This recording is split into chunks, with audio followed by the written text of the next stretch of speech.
This is VSiN, the sports betting network.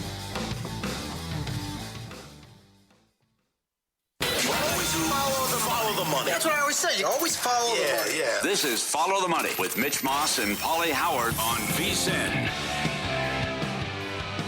Here we go. Welcome in. Follow the Money on VSiN, the sports betting network. Mitch Moss along with Pauly Howard. We are live in downtown Vegas from the Circa Resort and Casino. Huge 3-hour program lined up. We are loaded to the gills. A lot on the NHL Stanley Cup Final, the NBA Finals, today's Major League Baseball card as well. Brian Mahoney coming up has covered the Knicks and the NBA for a long time for the Associated Press. We'll talk to him about the finals, get his preview of it in 30 minutes. Jeff Seeley, best bets in an hour for the Memorial. Zach Cohen, Dennis Bernstein, and Derek Stevens also on the program today. Have you changed your mind at all, Pauly, on either the game at all tonight or the series between Carolina and Las Vegas? I have yet to actually bet under 5.5. It's screaming like this is going to be 2-1, 3-2 the entire time, and that's what scares me off it a little bit. Mm-hmm. No, I still like the under and think it's a low-scoring series. I did change my mind. I think the NBA Finals will be high-scoring, and we'll see overs. And I think the Knicks will go up-tempo and push the ball and try to outscore San Antonio. And if San Antonio gets them in a half-court game, that favors San Antonio. Well, here's one thing I like from both series. How about a parlay? Don't like doing parlays very often, but how about a parlay on both of these series to go over 5.5 games? 180 and 180? Yeah. Is that the juice? Yeah. In that neighborhood, yeah. Not bad. That'd be great. I'm pretty, it would be mildly surprising to me if this NHL series is done in 4 or 5. Yeah. Vegas, and then I'd yep. be stunned if the same thing happens in Yep. the NBA. Vegas 17-1, Carolina 9-1. Vegas in 5, 10-1, Carolina plus 450. Then there's big numbers on the NBA. What you said yesterday, I'm on board with, which is Carter Hart over 28.5 saves. Mm-hmm. How they pepper the opponent and how great they are offensively. And again, we haven't seen this since the Gretzky Oilers in '83. They enter the Stanley Cup Finals 12-1. And the first thing I saw when I looked on the board here, when I came in, the Vegas team total 2.5. Carolina has held the opponent under every game but one. So that's 12-1 under, 2.5. That's the team total tonight. And another interesting prop at Will Hill and Caesars. I don't know what the right number is, but I think this is, how many games will go to overtime? 0 is 4-1. I took that. I thought that was too high. While you might come back and say this is going to be low scoring, I still think it's difficult, which maybe could be a 4 or 5 game series in a small sample size, that you don't get a game that goes to overtime. So 0 overtime games is 4-1. Will there be a double overtime game is 3-1. And we touched on the shutout. Anyone to have a shutout is plus 120 in the entire series. But here we go again with the Pauly Howard fun poison. I'm sorry. But no, but I think it should be a low scoring series. But, the other thing you said, too, about when we talked about special teams, both of these teams have been great on the kill. It's one thing to kill off all these penalties. Look at the shorthanded goals. That's the other thing. Yeah. Like Carolina was doing that. 92% kill in the playoffs. So Vegas has a better power play, but I don't expect a lot of power play goals. I also expect a low-scoring series, and I think it's a toss-up. It's even though you got this team on this great run, it's hard to judge Vegas on are they the team that just ran through Colorado or the team that was thoroughly outplayed and lucky to beat Utah in the first round. Well, here's what I want to see tonight. I want to see the Golden Knights set the tone against Frederik Andersen because his saves prop is 21.5 as they just flash on the screen. What if the Golden Knights pull off like 35 shots tonight and Frederik Andersen is starting to just see pucks that he hasn't seen the entire playoffs so far? And does he turn in? Everybody's waiting for this guy to turn into the pumpkin that he's been in previous years. Not going to happen. Not going to happen the entire series? No. Because here's why I'm bringing that up. He said one bad game, and it wasn't his fault. That was that sloppy first period. There were silly turnovers, and they had the epic layoff.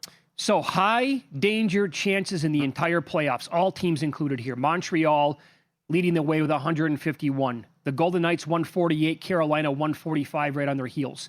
But here's a couple of numbers that stick out to me. High danger chances allowed. Montreal allowed 197, by far and away the most allowed in the entire playoffs. VGK 139. Carolina has only had, 97 high danger chances allowed. Seventh most allowed in the playoffs. That's it. Like, the defense is doing everything. And shots faced so far in the playoffs, Carter Hart has seen 476 shots. Frederick Anderson, 289. Yeah, that's incredible. Yep. So that's my thing. Like, what if the Golden Knights all of a sudden, if they blow by that saves prop, 21.5, and they put like 35 shots on net tonight, is he going to come up with 34 saves? I don't see that, but that's an interesting conundrum you throw out there.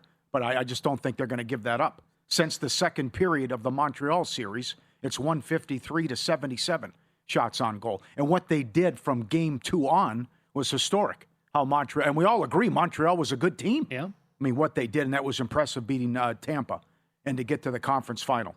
But they made it look so easy, and I just think they're much the best here. And maybe when we go revisit this in a week, maybe $1.45 was a gift. With home ice, with a 12-1 run, a fluke loss, winning these low-scoring games, and oh, by the way, they're dangerous on offense because they obliterated Montreal to close that out. And I know the shots on goal isn't the be-all, end-all, but what they did to thoroughly outplay and tilt the ice and dominate Montreal was impressive after game 1. How about the two different paths in order to get here? Remember, we had Lou Finicaro on last week. He likes Carolina in 6 games, and he thought the path for the Golden Knights is going to wear them out because he also thought the path for Colorado took a lot out of that team, and that's why the Golden Knights were able to sweep Colorado, and you can't put too much stock into it. Kind of his point is that he thought the Kings, albeit it really wasn't an overall dramatic series at all, he said they're so big, they beat up Colorado. Same thing with Minnesota in the second round, and that's why the Golden Knights were able to take care of them in 4 games. So if you're going to look at, with Tortorella, they're 19-5 in those 24 games overall since he took over. Mm-hmm. But his point was, they were absolutely live to beat Colorado in that series. And it just so happens that they finish them off in a sweep. I also heard on how good Ottawa was. A lot of people thought Ottawa was a very good team, and they swept them, too. Forget about that. He's only the 3rd goalie ever to start 12-1 in the playoffs, and he's got the 1-4-1 goals against. They are giving up 1.62 goals per game in the playoffs. So with an incredible penalty kill, great special teams, and an unbelievable hot goalie with a dynamite offense, I think we're going to look back and say Carolina was too short here, and Carolina was much the best. Let's hear from a VSiN host here, Stormy Bonatoni, who was just on with Money Moves with Jonathan Von Tobel. In fact, we recorded the latest Pod of the Futures podcast last night. Stormy was our guest breaking down the series. She had a great breakdown on why she likes Logan Stankoven to have the most shots on goal in this series. One price I think was just mispriced in the market when I was going through some of these series leaders. Logan Stankoven, 16-1 for most shots on goal in the series. He is entering this series already leading all players in the final in shots on goal with 46 in 13 games, compared to like Vegas leaders in shots on goal are Eichel and Dorofeev, who have 42 in 16 games. So like the way that second line has produced, they have looked more like a top line than the Canes' actual top line has. Stankoven, Hall, and Blake, they've got a 12-4 goal differential in their favor. They're driving offense left and right, and Stankoven has been at the core of that. Svechnikov is your favorite at plus 230. He's got 7 fewer shots on goal, 5-on-5. Jarvis, second for Carolina, plus 370. He's got 13 fewer than Stankoven in all situations, 20 fewer 5-on-5.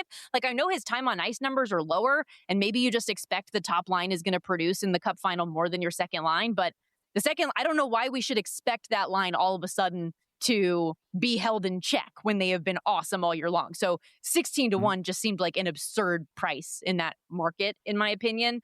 Thought that was a great breakdown from Stormy last night with us. You can ladder him too.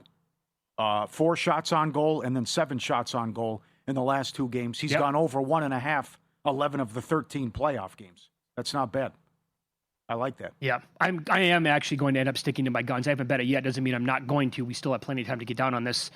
So I will bet under 5.5 even money, and I will bet under 5 as well at a nice plus price. And I also have a very small, this is not even pizza money to me. It's like a ham sandwich bet. I did take 100-1. I'm going to do this as long as it's 100-1 for every game. And you go 0-0? I'm doing it every game. Okay, because I'm the fun poison. Get out of here. Well, that would be fun, actually. And that, by the way, would destroy your overtime bet. Yeah. But if we get 0-0 in regulation, and see, that's the kind of hockey that I prefer anyway. I would take 1-0 or I would take 2-1 any day of the week over 6-5.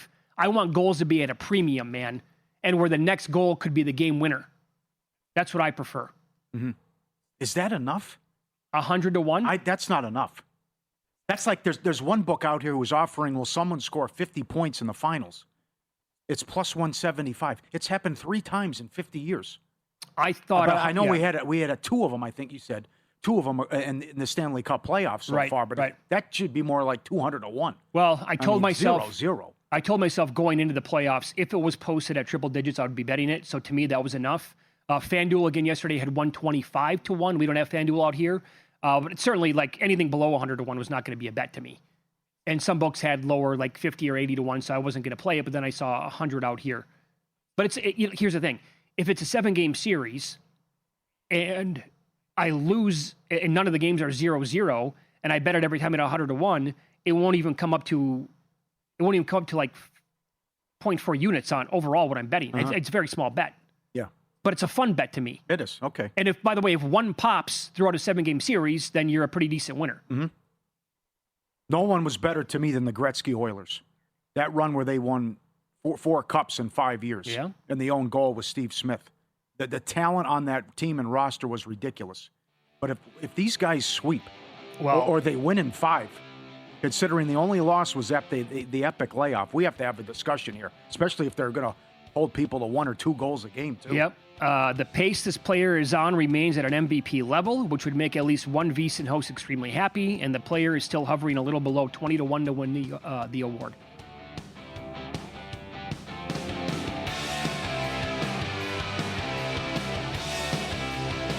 So you're listening to this podcast because you want an edge. But what if I told you you're only halfway there? You've got the mindset. Now it's time to get the toolkit to match. Here's the thing. Pro bettors spend thousands on data and tools, but what they don't want you to know is you can get the same edge for a fraction of the cost with VSiN Pro. With VSiN Pro, you get access to expert picks, public betting data, prop projections, powerful tools, analytics, and more. Tap the link in the description and see why thousands of bettors are already using VSiN Pro to cash more bets.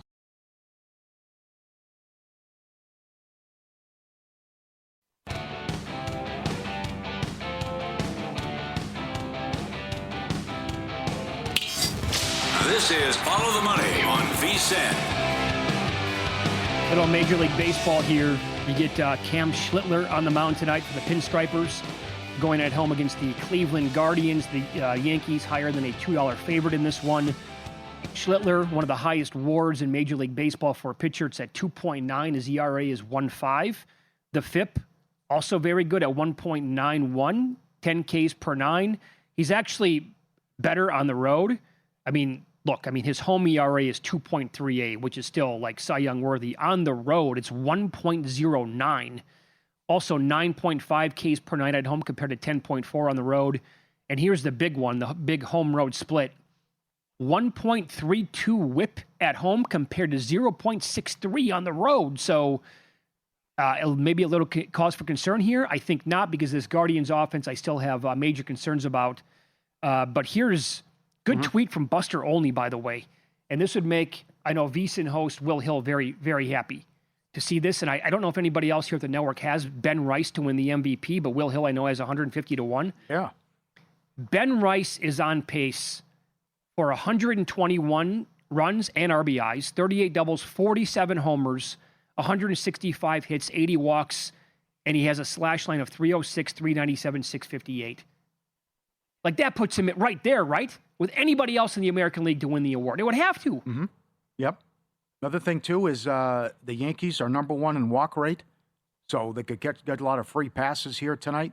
But Schlittler's been so good at home. I know the Yankees' record against teams with a winning record is weak, but I think they can get the broom out here. So do I. It's tough for Cleveland. You're facing Schlittler, Cole, and then Rodon, and they've won 6 of 7. And they've buried teams going back. Yeah, and I think the wheels are coming off. They're going to start to come off for Cleveland maybe a little bit here. It's a tough month for them. Mm-hmm. They've lost, I think, 5 of their last 8 games to close out May. Don't ask me why I know that, but I do. And they have the offense, again, very worrisome to me. The thing with Schlittler is The K prop is 6.5 again tonight at plus money to the over. And he has been pretty damn good overall at getting that amount of Ks. But moving forward again long term for this Yankees team, if they're going to get Fried back and he's going to be completely healthy, what you just talked about, you can go in the playoffs, Schlittler, Cole, in any order, Fried, Rodon. Like, who stacks up against this team in the American League? Is it Seattle and that's it? That's probably it. Yeah. If Texas could get in there, I guess. Okay. If you got Schlittler, Cy Young, send them in, and we'll do pizza money next week. But send those in if you have any futures on Schlittler with Cy Young, and I know Human's got a big ticket on him. Yep. How about the Phillies tonight? It's a tough one. Number 1, Bryce Harper owns Vasquez, hitting 600 against him career. That's one to chew on, and I cannot believe Tatis finally hit a home run. But the Padres, with this record, in light of what Manny isn't doing and what Tatis isn't doing, I'm stunned that this is their record. But the question is, what if they get Manny going, and what if they get Tatis going? What could happen to this team? But to me, you have to get on Harper props tonight. Nola has good numbers against him. There's a lot of interesting numbers here as well. But when are these guys going to wake up and get out of this funk here with the Padres? I know it. It's bizarre. Yeah, Nola's career numbers against this exact Padres lineup, 122 plate appearances, a K rate of higher than 32%, walk rate of only 2%. The Padres lineup, most of the guys he's going to face tonight career, a 160 batting average and a 182 weighted on base. You can always bet unders or nos on player props as well in a negative way. Machado in his career against Nola, 3 for 22 with 6 Ks. Castellanos, 3 for 16 with 6 Ks. Bogarts, 3 for 19 with 4 Ks. I don't trust Nola overall, but he has had wonderful success against this Padres team. Yeah, I like it. I'll back it. Yeah. And Machado is hitting 109 last 25 games. How can that be? I don't know. Yep. And they've lost 6 or 7 now, too. Well, now, Paul, the average has been there for Tatis going back, but to only have 1 home run. Where would this team be if they were having like their typical seasons? Machado and Tatis. Yeah, probably first place. Okay. Absolutely. Got one last night with the Diamondbacks against the Dodgers. Yep. So tonight it's Lauer going for LA against Soroka for the Diamondbacks. Nolan Arenado career against Lauer, 8 of 27, a 778 slug, and 4 ding-dongs. And yes, I just said that. Yep. Ketel Marte, 381 career, 3 extra base hits, 2 home runs tonight. Dodgers about $1.17 right now at Circa. You want to go Arenado with the home run prop, Marte home run, or you just want to go total bases? Total bases with Arenado. I'll do that. 2+ on him. Yep. Now more books, by the way, are letting you ladder the total bases prop here in Las Vegas anyway. You can go up to 5.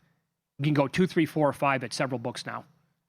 So they're adding more to their menu every single day, which is a good thing. Since they got swept at Dodger Stadium, they've won 13 of 16 against the division. 13 and 3-run. And we talked about this 2 weeks ago, was it? 3 weeks ago? They had that stretch where it was 13 in a row against Colorado in San Francisco, and they took advantage of it. Now, they stubbed their toe the last week, but still 5 games over 500, dominating the division in the big comeback last night as they have 20 come-from-behind victories on the season. So good job to hold the Dodgers in check, and we'll see if they can do it again, which I think they can. But I'm with you on the Diamondbacks and also Arenado props here as he's own Lauer. Good numbers. Yeah. Can I throw a stinky number at you tonight? Like the Lynx? Oh, very much so. Come on. Yeah. The WNBA was too easy last night. That's a little concerning for tonight's card and moving forward. I mean, Dallas, do you think because Arian's going to be on the show tomorrow, is Dallas worth a future bet? Or am I getting completely nuts? Or are the Lynx worth a future bet? I would say more, maybe both. I don't know. I think the Lynx are the better team. Yeah, well, once they get fully healthy. Dallas also, you can question the competition going back. Yeah. But certainly since the tie rate, it's worked out for them. So the number right now that I'm looking at that seems a little stinky is the Cubs are at home to the A's.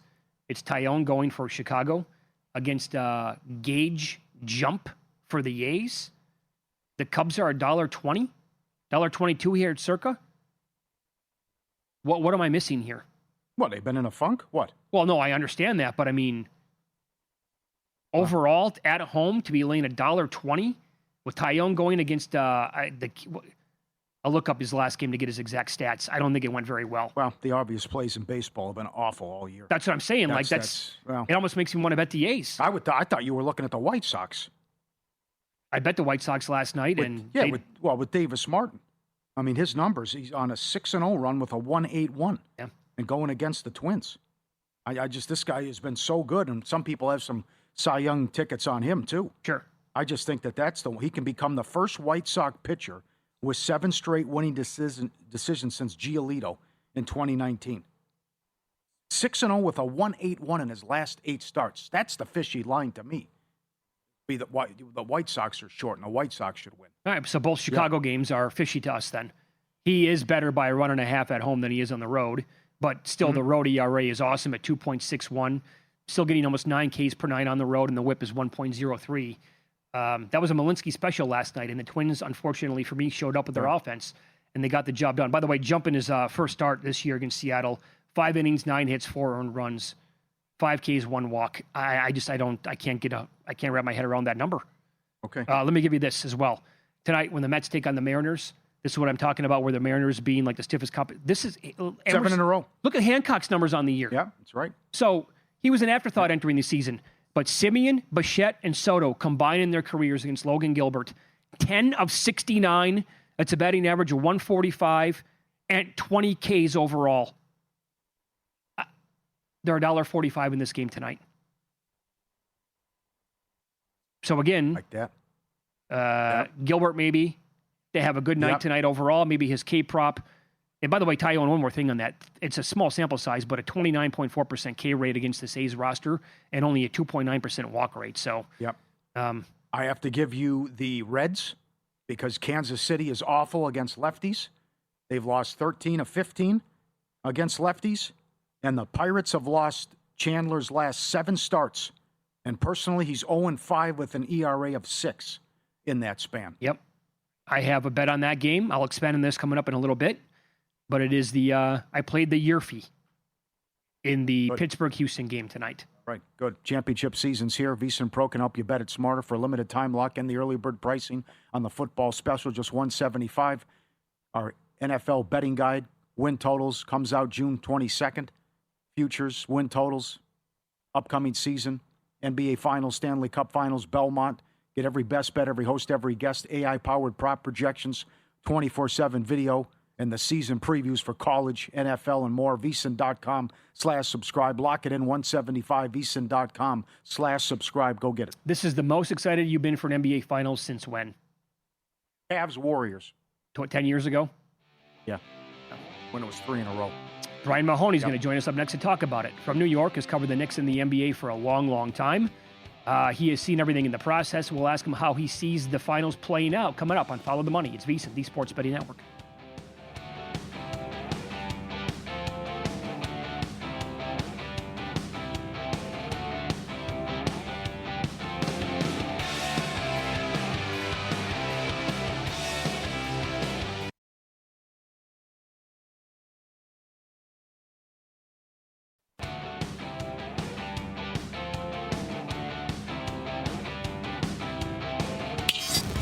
This is Follow the Money on VSiN. So we get Game 1 Stanley Cup Final tonight, Game 1 NBA Finals tomorrow night, and we head to New York right now. Go out to the Progressive guest line. Brian Mahoney, longtime friend of the show, great guy, has covered the NBA and the Knicks for a long, long time for the Associated Press. Brian, thanks for the time as always. We appreciate it. Can you possibly describe the pandemonium going on in that area right now with the Knicks? Oh, it's pretty enormous, Mitch.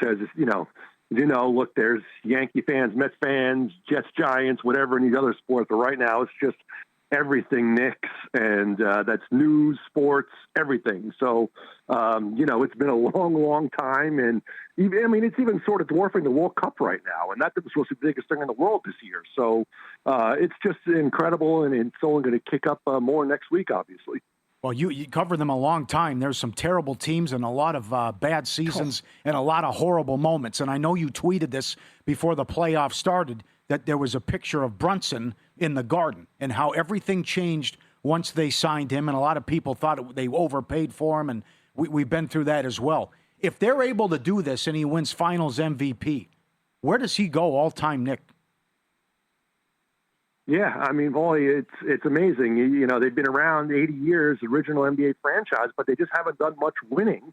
And so if Brunson can get them this title with the individual stats he's already put up, you're probably talking, you know, high up in that top 5 already. So that's what's on the line. It was totally unexpected when he came here as a, you know, second-round pick. So he's been incredible, and he's got him to this point, and the expectations have changed, and maybe now they can get one.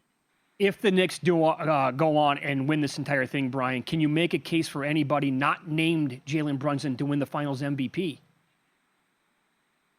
I don't think so. The only one I maybe would consider is if Anunoby has a great scoring series and a Knicks win, and then he's probably going to defend Wembanyama a lot, and maybe then someone might look at the two-way, what he accomplished, and he'd be a guy to take a shot at. But the ball's going to be in Brunson's hands. The superstars tend to win this award, and I would think if the Knicks win, it would have to be him. Do you take anything from the 3 regular season meetings? You know, it's hard to say because the Knicks were playing great when they played in San Antonio. The Spurs beat them. The Spurs were on a long winning streak, I think 11 in a row when they came to the Garden. The Knicks beat them there. Yep. Whether those were just fatigue things, whether it was the right time for the matchup, whatever, it's hard to really say. You know, I will say that the Spurs, you know, those guards have gotten a lot better since then, the younger guys. The Knicks feel like they sort of have someone who can play in Anunoby against Wembanyama a little bit. We saw him do okay in that matchup. So there's things both teams like about it, but I can't take too much of it as what they normally say anyway in the postseason. Yeah, okay. Do you expect them to go up-tempo and push it? And they had so many fast break points against Cleveland. I think so. They really obviously feel comfortable pushing the ball. They forced a lot of turnovers in these playoffs, and they feel comfortable with the guys who rebound like Josh Hart, who can take the ball off the dribble immediately to get them going. So they feel like that they can do that there. You know, on the same hand, look, the Spurs, those guards come in waves, and they like to play fast too. So I think both teams will look for that opportunity anytime they can get it. Okay. The other one is the Robinson injury. He's supposed to be good to go. Can he be an X factor here? We know OG will be on him, but can Robinson contain Wembanyama, and if he can make a difference in this series? Yeah, Pauly, if he can't play and can't play well, that's a problem for the Knicks. They do need him to be able to sort of wear Wembanyama down a little bit, to sort of open the floor with some lobs, you know, a pick and roll. So on both sides of the floor, they need to have him out there a little bit. Mm-hmm. You know, who knows? If your hand is that bad and it's going to be hard to catch the ball, we don't know. We haven't seen him practice. The Knicks haven't told us much, so we're not really going to know until we see whether it's game 1 or whenever he gets on the floor. But it would be important for the Knicks if he cannot go with the way we need him to. Brian, how about some of the others, I guess, so to speak, here for this Knicks team that will be coming off the bench, much like Mitchell Robinson, and that would be Landry Shamet, who was so good in that series against Cleveland, and also a guy who can fill it up when he gets to playing time, Miles McBride. What do you expect from those two guys? Yeah, Mitch, you're absolutely right. They need those guys to keep going. Shamet was incredible in the conference finals. McBride has been great most of the playoffs. And, you know, that's part of the reason they're on such a roll they are. Usually in the playoffs, the longer you go, maybe the shorter the rotation gets a little bit. That's not the case with these Knicks. They're almost opening up the bench more because everybody has been playing well. There's no one who's coming in and not contributing right now. You mentioned it earlier. So they keep sweeping teams, and then their opponent goes 7. Do you think fatigue can play a role in this series, and the Knicks have a big edge there? You know, I don't know if it matters much this time because the Spurs still get a decent little break here, whatever it is, 3 days since the Game 7. You know, Philadelphia and Cleveland, those teams only got 1 day off, and they were playing some physical series. So I don't think it matters as much here. I think it matters sort of more to the Knicks. They didn't handle it well in Game 1 against Cleveland. Yeah. They were lucky to come back and win that game. Let's see how they look in Game 1 this time after another long break. Yeah. Do you think that the Knicks in any way have been lucky in terms of their number 1 all-time during this run in effective field goal percentage, and the opponents are only shooting 32% on wide-open threes? While it's been complete dominance and record-breaking what they've done, Has there been a luck played any factor in this to you during this incredible run when they were down 2-1 to Atlanta? I think there has been some luck, Pauly, in the fact that some of the, look, they were supposed to have to go to Boston in round 2. Right. We're going to rest at Boston, and then it goes 7. Philadelphia gets no rest. They were supposed to, in theory, go to Detroit, who hammered them 3 times. Instead, they get Cleveland, who was tired, and get home court. So those things all add up. And then you look at health, too. Look, Anunoby, when he went down in the playoffs with the hamstring, we thought he could be lost for a significant amount of time. He only missed a couple of games. If that goes differently, then who knows? So luck is always a part of it. And, yeah, I mean, look, they've been great. Don't get me wrong. I don't want to slight them. But certainly playing tired teams who are lesser teams helps a little bit for sure. We all talk about the youth, obviously, on the Spurs, and they are second now all-time in terms of points in the playoffs by players under 22 years old to the 2011 Thunder team. But also, like, their head coach, very, very young as well. Will that be a factor, you think, in this series? I don't think at this point, they've played long enough in this postseason. Having to go into Oklahoma City and beat that team on the road in a Game 7, I can't imagine there's any better experience you need, no matter how young you are. So I think they'll be fine. Maybe some jitters early in Game 1, but I don't think they'll last at all to be significant. Who are you picking to win? Gosh, I guess I'm going to make it. I think they're so even. I'll just go with the home court, and I'll say Spurs in 7. I could see the team pulling it out, so I guess that's the safest pick, I guess, in this point. Okay. Has Wembanyama exceeded your expectations and what you thought going into this year and his career already at 22? By a mile, yeah, Pauly. I thought, sure, he's going to be good, and you could watch him when he started.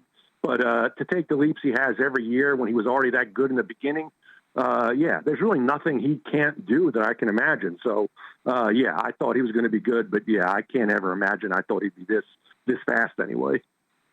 Well, it's not to the level of the Knicks obviously playing the Chicago Bulls and Michael Jordan in the Eastern Conference Finals, because Jordan was Jordan and he was still established at that time. But Brian, we might be looking back at this in, 4, 5, 6, 7 years and saying, my God, Wembanyama turned into Michael Jordan. And that series against the Knicks was an all-timer.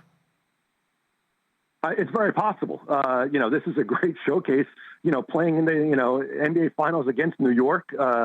Obviously Jordan in the conference finals had to go through the Knicks a couple times, and those games get magnified. And, if this guy this young can come and win on the biggest stage in sports to a lot of people, I think it'd be just an incredible achievement. And there's people who we talked about this previously, like aren't even basketball fans who are talking about this guy. So he's really bringing a lot of people to the game, and there's going to be a ton of eyeballs now, and I think he's going to be up for the challenge. Well, you enjoy it because you had to go through some bad seasons and watch a lot of bad basketball. So enjoy it, and we'll talk to you soon. Appreciate your time. I'll pat my back on Game 3 when I get there, and we're in the Garden for the finals. Yeah, absolutely. Thanks, Brian. There you go. Brian Mahoney on the Progressive Guest Line. Spurs in 7 plus 350. Knicks in 7 plus 750. That's here at Circa. What do they have Knicks in 6? I think that's 8 to 1, something like that. Because Knicks in 5 is 13. I can't see the board on 6. 5 is 13. Knicks in a sweep is 17. Okay. But he's exactly right. People, the casual fans, people who didn't really pay much attention are invested in this now. Oh, the entire area. And also, then you got the alien here, 22 years old, and if he can win a title already in his third year. And not to mention the 65-1 tickets before the season started. But the other thing, too, Bridges has been unbelievable. Yeah. So, you go back a month and a half ago, it was Bedlam. It was fire Mike Brown. This is a disaster. We're down 2-1 to the Hawks, and McCollum ripped our heart out back-to-back games. And then everything changed, and Bridges found his game, and they've been so good, and now it's 11 in a row, and plus 262 point differential, and an offensive rating of 123. It's nuts. I'll give you a stat coming up next at VSiN that tells you the point spread probably is not going to matter. Yeah. Because it hasn't a lot over the recent years. Win-lose as well. And next team odds for players currently on the Oklahoma City Thunder roster next year on VSiN.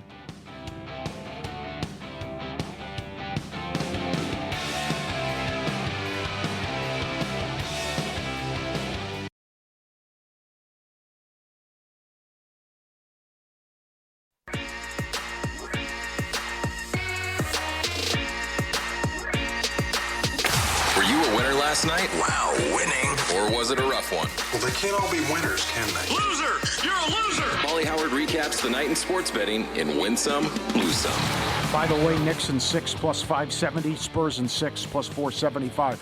Here at Circa. Light night in the world of sports, WNBA. Wings and under, 11.5 up to 14.5, 170.5 down to 165.5, 79.56. Mariners have won 7 in a row. Rockies were plus 135 on the money line. Most runs scored. The daily specials, Brewers 10-1. Highest scoring game, Tigers Rays 9-1. And there were a ton of guys with the home run props.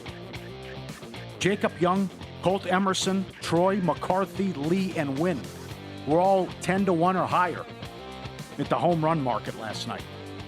Subscribe, be part of the team, VSiN.com, our radio and podcast friends. You always want to see these tweets and videos at Pauly Does Vegas on Instagram. Send them in. We'll put you on. This guy, the human, is trying to take a nap, and he's on the couch, and the dog's having none of it. He either wants a hug or he wants to go for a walk at the park, right? Just jumping right up, and it's going to get worse. It's going to sit right on your face, right there. Look at that. That's a great feeling. But the guy wants to hang with you. But forget about the nap. That's a big boy too. Nothing you can do there. That might be the sign to go outside. Yeah. Bathroom? Oh, Frankie did it to me. He woke me up at 6 o'clock yesterday. He's up. It's like 6:08 every single day now. Let's go outside. Has been for weeks. Yeah. Oh, it's like, come on, let's go. Well, Jordan will just stand right by the door. Like, I got to go. Come on. But sometimes he'll just jump up on you, too. This guy not happy with his diet. His look, they come in. You don't get your usual portion or what you want. I got you on this. Look at his expression in his face. Can you believe this? He won't even touch it. He's kicking around with his nose. But no, I don't want this. This is no good. Send it back to the chef. Bring me something else. This is not good enough for me. Oh, once you have them going down a path and you change things up from something that they really liked, come on, they're so smart. Oh, he is pissed. Oh, he's not settling for whatever that is. Yeah, regular kibble, come on. I don't want that. No way. Sports calendar never stops. Sharp Plays covers it all. Been winning for 15 straight years. All of it documented. Logs posted publicly. SharpPlays.com. The Robin Hood plays. He's donated over $30,000 to charity. Jeff and the crew do a great job. Respected, watched, and feared. Been with Follow the Money since day one. Alerts directly from the pros. Start winning with them. SharpPlays.com. A very good Twitter handle. It's relatively new as well. I would suggest people that use the platform to follow at VSiN Insights. Yeah. Betting tips and insight stats as well. Outright winners in the NBA Finals. 62, 3 and 3 ATS, 95.4% over the last 11 seasons, including a 7-0 ATS sweep last year. The trend supports moneyline wagering on outright winners in the finals. It just basically means the point spread. Like I was telling you, Pauly, in Game 6 and 7, the point spread to me was not going to matter in the Western Conference Finals. Either the Spurs were going to win Game 6 going away and covering alt numbers, or the Thunder were going to win it outright, and the Spurs killed them. And the same thing in Game 7. Either the Thunder were going to win by 10, 12, or the Spurs were going to win it outright. This basically means either the Spurs are going to win probably handily, or the Knicks win it outright. I bet the Knicks plus 5.5 because I think they have a pretty strong chance to win the game outright. Sure. It's a slap in the face. I mean, to win 11 in a row and you're a dog now, and a big dog, but these numbers are just insane. With the offensive rating and the point differential and 41% from three. I did find that interesting reading several previews today, though. Opponents shooting 30% from three in the playoffs against the Knicks. Opponents on wide open threes, 32%. Mm-hmm. So they've been a little lucky there in terms of those numbers. The Spurs will take a bunch of threes, by the way, if they're open. I was just going to say that it's going to be big, and the 3-point shot might decide this series because San Antonio also allowed the most corner three attempts in the playoffs and a ton during the regular season. So that they're going to leave Josh Hart open, see if he can make them pay. Yeah. Can Bridges knock down shots? Maybe a little McBride, a little Shamet. Shamet's been so good. But certainly the Spurs are going to take a lot of them too.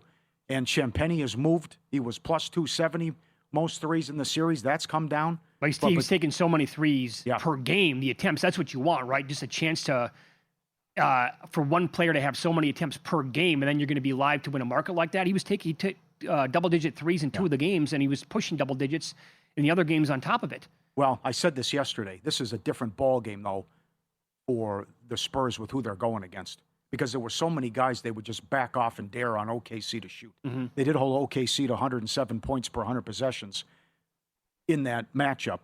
But with these guys and how the effective field goal percentage, number 1 all time, what they've done in this 11-game stretch. Well, here's one thing that will not continue for the Knicks on Shamet. He was 11 of 12 from downtown against the Cavaliers. It won't happen. Okay, what comes to an end? Number one. That does. Okay, number 1 points in the paint. All-time best effective field goal percentage. 41% from 3. Offensive rating of 123. Yeah, that's also because now they're taking on the best defensive team in the NBA. That's a big yes. So that's an argument that look at Philly, look at Cleveland, look at Atlanta. Middle of the pack to below average, rather, on defense. Now you're taking on a top 2 defense, top 3 defense. Yeah, and that's also, by the way, the defense is anchored by somebody who is 7'5", and he's like the most talented basketball player I've ever laid my eyes on. And just look at, there was a soundbite from SGA after the game, or it might have been the next morning, whichever. But he was asked about just what makes it so tricky to play against the Spurs. And he's like, well, they got this guy, he's 7'5" in the lane. It takes you a long time to get used to that. And he goes, it's like unlike anything you're ever going to go against, ever. Yeah. He's like, you think you have a path to the rim, and you're like, wait a second, I got to change everything now that we're doing. A scout had a good line. You can take all your analytics, but you can't account for fear and intimidation. And you can play a one-man zone with the guy. Sure you can. That was a great line. Because you can't put a price on this, and you can't use analytics to determine fear and intimidation and maybe not attacking the rim when that guy's in the middle. And that's why they don't have to have Cornette on the court for more than 4 or 5 minutes per game, 6 minutes, whatever it is, when Wemby's going to be sitting. They don't need another big guy. They can have Wemby, and they can have just every other player be a guard. And so the combination of who they have drafted and how Wemby has worked out so far has just been absolutely magical. But I do like the Knicks in 6. I do. Okay. Yeah. That's the great scenario. And that's when the city burns down. That's right. That's your dream scenario. Well, I don't dream for that to happen, but that's... Well, no, not that. No. No, Knicks in yes. 6, I'm saying. For the league and for everyone. And ticket brokers and everything. Yes, and then end the drought in 1973. And also, a lot of people are making the case that eventually Wembanyama will become polarizing. Because he's cocky. Oh, he will by the end of this series. Yeah, he knows he's the best. He wants to be the best, but he's cocky, but also not talking to the media. Some people thought too much emotion after the win. I don't have a problem with that. I give it 2-3 years tops. People turn on him? Before people are going to come out of the woodwork and say, I can't stand the guy. Yep, it happens. I mean, people got sick of the Golden State Warriors after a year 2, I think, year 3. Sure. Knicks number 1 in rebounding. Does that continue? That'll be key. Does Wemby have 20 in a game, and that's neutralizes their entire game plan? Yeah. Knicks number 1 in the first quarter. That will not continue because Wemby and the Spurs, his minutes have been so valuable, and they just take teams apart in the first quarter. Knicks number 1 bench. I'm not expecting the 11 to 12. Shamet is, though, 21 to 35 from 3 in the playoffs, and McBride's been good. The bench is in Grand Theft Alvarado something, too. The Spurs are deep. Yeah. They certainly are deep, man.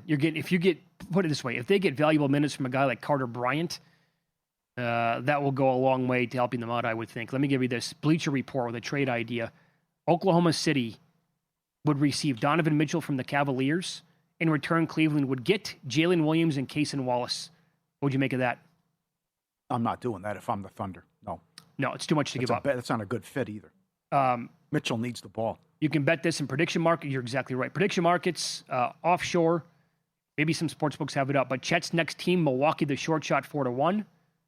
The Cavs 5-1. I think that's intriguing because there was talk immediately of OKC having like zero interest in what it's going to take to get Giannis, but they do like Evan Mobley. So Chet, you would figure, would be part of the package to get Evan Mobley in return. Is Evan Mobley a big enough of an upgrade over Chet? And Toronto is 6-1, the Pelicans 7, the Hornets 8. Dallas is 9-1. Jalen Williams next team, the Nets 3-1, the Bucks 4-1. If I'm the Bucks and Giannis is going to be on the move, and Oklahoma City might be part of that deal, forget Chet, but give me all the Jalen Williams that I can have. I don't think Presti does anything crazy. Probably I just not. think he packages picks and moves up in the draft. I think he's going to run it back, make a change here or there, but just say we had key injuries or else we would have won in 7. He goes up and he gets Caleb Wilson in the draft. Something like that, yeah. Yeah. Pretty good. Yeah, well, they have all the ammo to move up there. Sure, certainly they Question, do. will the team do it? Yep. Jeff Seeley on the program coming up next. The Memorial at Muirfield is on tap this week on the PGA Tour. It's a loaded tournament as always. We'll ask which golfers are at the top of his model and how he's approaching it from a betting perspective next here on VSiN.